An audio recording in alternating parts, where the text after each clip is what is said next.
റസൂൽ അവിടെന്ന് പറയുകയാണ്,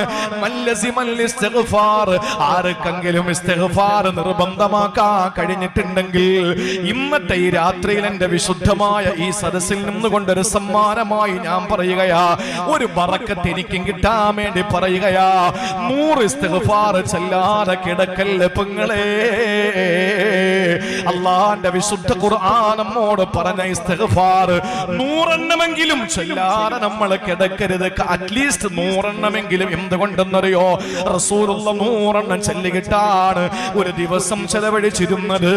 അല്ലാഹുവിന്റെ ഹബീബ് പറഞ്ഞതെന്താണ്? ആരെങ്കിലും ഇസ്തിഗ്ഫാർ ലാസിമാക്കിയാൽ, നിത്യമാക്കിയാൽ, ജഅലല്ലാഹു ലഹു മിൻ കുല്ലി ലീഖിൻ മഖ്റജാ, അവൻ അല്ലാഹു സർവ്വ വേടങ്ങേറുകളിൽ നിന്ന് അല്ലാഹു ഒരു എക്സിറ്റ് കൊടുക്കുമെന്നാണ്. ഈ മഖ്റജ് എന്ന് പറഞ്ഞാൽ അതിന് അർത്ഥം എന്തെന്നറിയോ? എന്തിലാണോ ഉള്ളത് അതിൽ നിന്ന്